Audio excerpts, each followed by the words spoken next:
So, ideally someone gave you some contact info, like your teacher, like your former boss, someone just hooked you up with an email address or a phone number and you're rocking. If not, these are two great resources to discover people's contact information and get in a hold with them. So how many people have a LinkedIn account? All right, so about half the room, maybe 3/4. How many people have actually heard of BranchOut? All right, so there's one. All right, so BranchOut is a startup in San Francisco that is trying to leverage Facebook's data to become like the LinkedIn of Facebook. So it's a Facebook application that looks at all of your Facebook friends, shows you where they work and who they know at different companies. So you're able to go to BranchOut, you're able to type in the company, and it'll look at all your Facebook friends and see if they know anyone that works at that company. And the idea is that we all have way more like in-depth Facebook profiles than we do LinkedIn stuff. Is that true? Fair to say? You probably have more friends on Facebook than you do on LinkedIn contacts.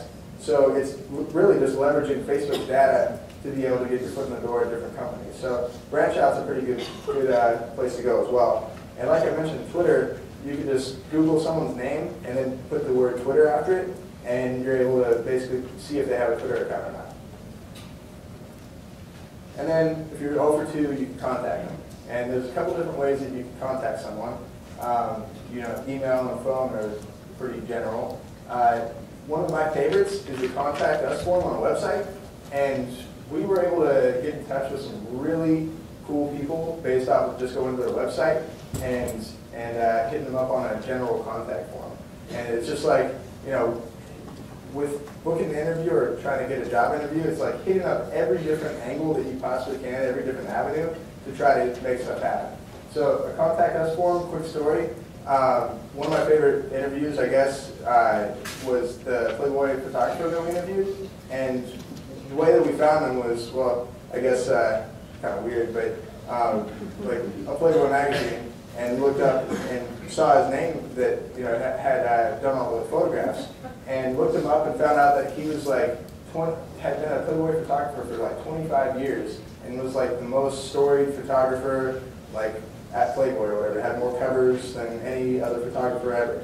And we're like, you know what? That's actually a pretty interesting interview. Like, interesting job, but interesting interview.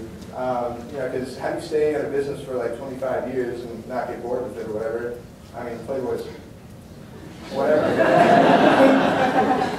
So anyways, we went to his contact us. We just Googled his name, typed in website, came across his website, came across his contact form, and then shot off an email and made stuff happen. And next thing you know, we're at Playboy. So pretty cool stuff. Like there's a lot of people out there with personal websites that are pretty accessible. So as long as you have a real like narrow target as far as like the person that you're trying to get in touch with, websites are good too.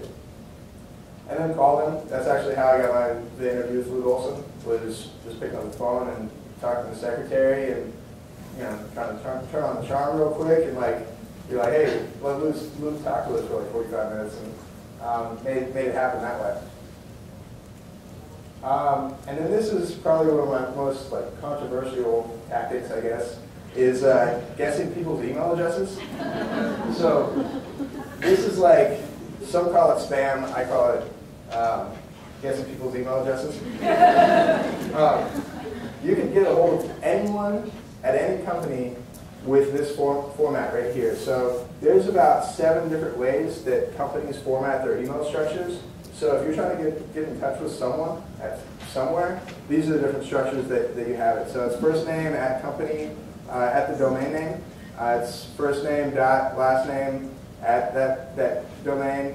First initial last name last initial, first name underscore last name, bunched together, and then first initial underscore last name. So we've actually this is like last resort. I wouldn't encourage you guys to just go out and start spamming people basically off this format, but it works. Like you'll be able to get in touch with any single person at any company, with the exception of like really high up people like Zuckerberg and stuff like that, because obviously people know this stuff. But yeah, if you search LinkedIn and you found a person or whatever, you can use this. Controversial? So this whole presentation is going to be available for you guys to download. And this is one of the email templates that I use when I'm trying to actually book an interview. And here's what I say with a connection. So first of all, the whole goal of this thing is just to make an interview request. It's your initial outreach. You're just letting them know that, hey, I'd love to meet you, I'd love to talk to you, and here's what you say. So, hello.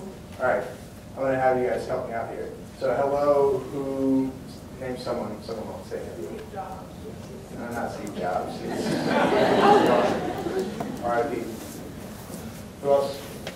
Who wants to interview someone?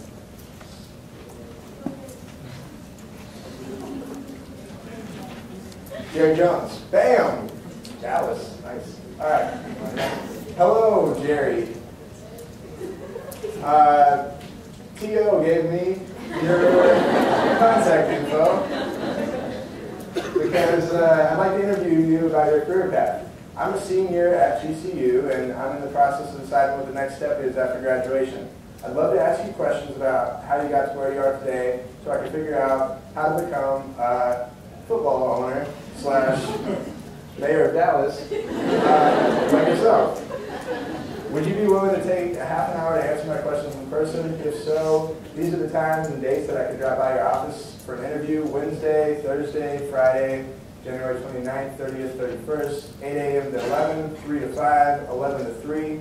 Thank you for your consideration. The opportunity to interview you about your career path has really helped me as I try to turn my passion for ruling the world into a profession. I look forward to hearing from you so I can learn more about your career journey that you've undertaken. Best, Brett, with phone number and then all of your social media stuff. So what's pretty significant about this?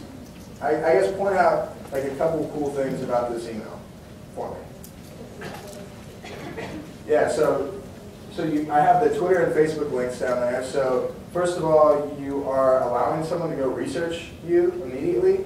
And there was actually a really good article this week that appeared in the Wall Street Journal that was about a bunch of firms doing away with resumes. Like they won't even accept resumes anymore, and they just have applicants submit their Twitter and their Facebook and like their LinkedIn profiles instead of a resume. And so like it's a pretty powerful research tool that people use, like to research you in social media and to see what you say and like what you do. So just including your social media profiles allows people to personalize you before they actually respond. So I think that's a pretty, it's definitely something that I would include. If you have if you're not just like crazy on Twitter and just ranting and raving or whatever. What else is cool? 3 interview options. That's what I was looking for. Because you have Wednesday, you have Thursday, you have Friday, you have different times. So 8 to 11, 3 to 5, 11 to 3. You're making this as easy as possible for this person to actually open up their calendar and see if they're available. Because if you're like, hey man, love to interview you, let me know when you're available. The last thing that person wants to do is open up their calendar and be like, when am I available? And get back to you, and they're like, oh, well, actually, I've got class, between this. What about this? And then next thing you know, you're like, man, I was just trying to help this kid out, and now it's taking up all of my work hours or whatever. So naming the different times and dates that you'd be available is great. I would avoid trying to meet people on Monday or Tuesday. Monday, people are grumpy. Tuesday, people are real busy. And then Wednesday, Thursday, Friday, is kind of cash. You can finally open up the calendar a little bit and do a lunch or whatnot. So those are definitely the best days to date someone up. Even a Saturday, not a lot of people want to give up their weekend.